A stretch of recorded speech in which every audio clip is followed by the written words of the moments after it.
you all were so blunt with me, and I really told me things like what Ms. Clark said one day, Savannah, you have to move away from the penis. Great. And also, you have an incredible ability to write run-on sentences, even though you're 18 years old.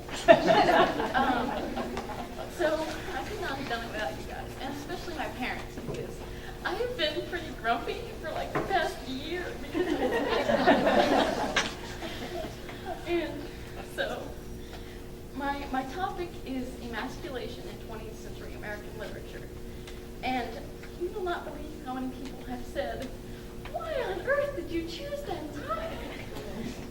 When I would tell them my topic, they would either say, they're letting you do that in high school? And they would say, oh, that's great, and then slowly back away from me, like I just told them I was writing a paper on the history of murder. But I chose the topic because I read The Sun Also Rises my freshman year, and I fell in love with it. And Jake Barnes, the main character, is the poster boy, if you will, for emasculation.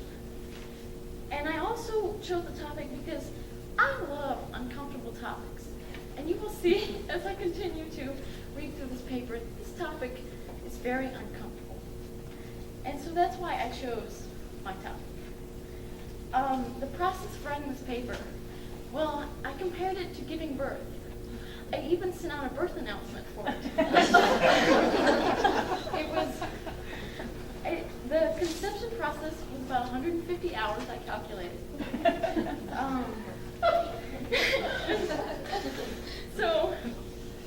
But as I went through all the sleepless nights, all the stress, all the phone calls to various people in this room, all the coffee,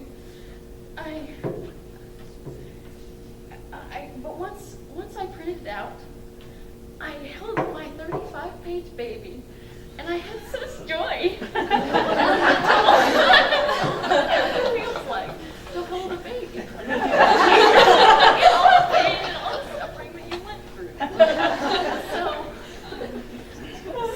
So the process was difficult, but I couldn't have done it without my classmates because we all suffered together. My paper discusses what it means to have manliness. And manliness is defined mainly as the ability to stand up for what you believe in, no matter what, and even in the face of adversity. And it also means to support dependents or people that are weaker than yourself. My paper also discussed the events in society and history that shaped manliness. And those can be war, and how men came back from war. You know, they were wounded physically and emotionally, and people really still don't understand what war has to do, how war affects the psyche and the man. And also, the rise in feminism affected men. Because while the advancement of women is very important, for the past 50 years, no one's really focused on men and how it affected them. But it kind of weakened men because they lost their purpose. And my paper also focuses on sexuality, which was incredibly hard to research.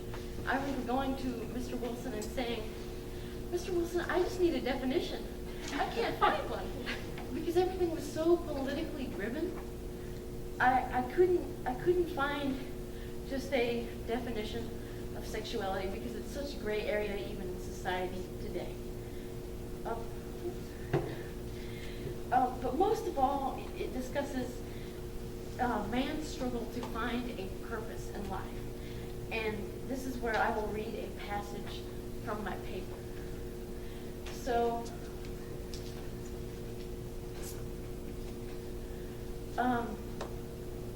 Jake Barnes from The Sun Also Rises wants Brett to be with him, even though he realizes at the end of his book, the war wound he was inflicted with will forever prevent him from having a relationship with her. Brett acknowledges that they cannot have a relationship, but she also acknowledges that they have had a good relationship. they would have had a good relationship if only they could have had. Both of them recognize the relationship that they could have had at the end of the book when they say, and this is Brett and Jake speaking, "Oh, Jake," Brett says, "we could have had such a damned good time together." Ahead was a mounted policeman in khaki, directing traffic. He raised his baton. The car slowed suddenly, pressing Brett against me. "Yes," I said. "Isn't it pretty to think so?" It is there at the very end of the book that he realizes he can never really have her. Yet he has still felt pressure to please her throughout the book. And here he introduces her to a man named Pedro Romero. And Pedro is the man that Jake cannot be for Brett. And he says, I saw he was watching Brett. He felt there was something between them. He must have felt it when Brett gave him her hand. He was very careful. So even when Jake does what he can to please Brett, he still feels emasculated. And then Brick from Cat on a Hot Tin Roof. I think I forgot to mention all my primaries. Brick from Cat on a Hot Tin Roof. He feels guilt for his best friend Skipper's death. And this manifests itself in the inability to impregnate his wife, Maggie. And he also develops alcoholism. And so his alcoholism causes his family to pressure him for answers as to why he drinks. The pressure that Maggie receives from his family regarding her childlessness causes her to pressure Brick to sleep with her. But he is not going to stop drinking or sleep with Maggie anytime soon because he's disgusted with her. So this guilt for Skipper's death and his drinking causes problems for their relationship.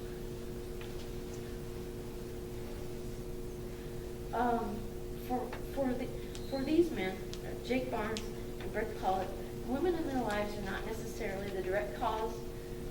The direct cause of their emasculation, but they do aid in their inability, in the man's inability to perform his quote manly duties. And these men struggle to accept the truth. They struggle to accept the relationships they will never have, and they struggle to accept the lack of manliness that they feel due to their lack of purpose. And as I said earlier, this was a very uncomfortable topic, but it is confronted frequently in literature in my primary sources. The Sun Also Rises, Jake Barnes, Brick from Cat on a Hot Tin Roof, Gatsby from The Great Gatsby, and Alexander Portnoy from Portnoy's Complaint. And these authors put these images in books even though they're uncomfortable. So, like Jake, it is so uncomfortable for the reader to see a man who is constantly pursuing a woman that he can never have, even though he's so engrossed by her. And then with Brick, it is so difficult to see. At one point, his wife is standing on the bed in a negligee, screaming at him to come to bed, and he's just sitting there. He is in such pain and feels such guilt that he can't love her.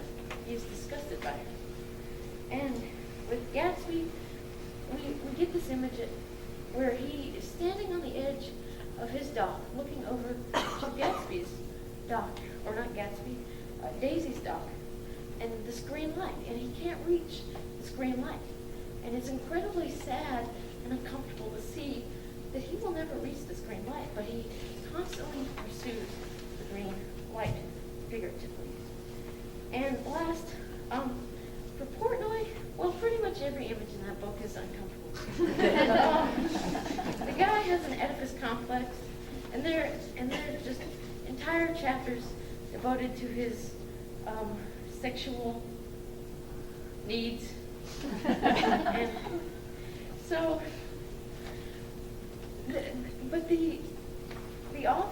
books, their ability to put the uncomfortable images in books, it shows that they didn't care what made people feel uncomfortable. They wanted people to know that this was a real issue. And that's what I wanted people to know, no matter how uncomfortable it was. This is a real issue, and this is a common man's problem. This is something that every man at some point in his life will struggle with because of the world we live in. We live in a world where men have to constantly recreate themselves in order to remain masculine by their own standards or by the world's standards. So it is because that these authors were comfortable enough putting uncomfortable images of Jake and Gatsby and Portnoy and Brick. It's because of this that I was able to birth this 35-page baby and was able to get through committee meetings and write this paper. And I think I'm done. Are there any questions? I want to say, first of all, it's been a pleasure being in the committee and have watched you since you were a freshman, and just like tackling this particular topic, as difficult as it was, you just don't give up, girl. I admire that. Okay, so what did you find in the course of your research was the most difficult? You kind of mentioned that before, but what did you find was the most difficult about the research?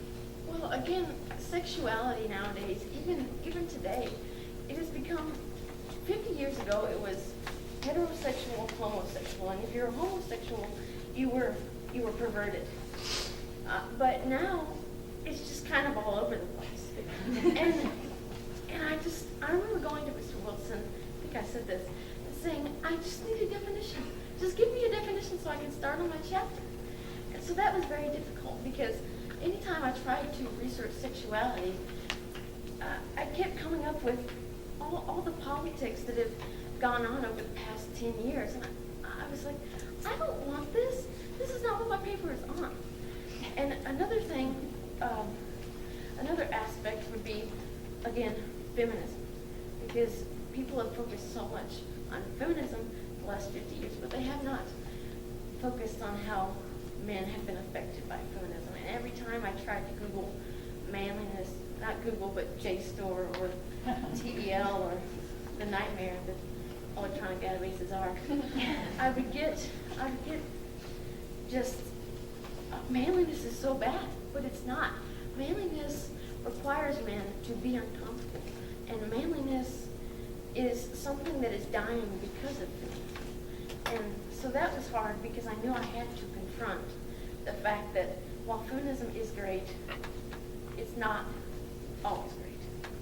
And that's my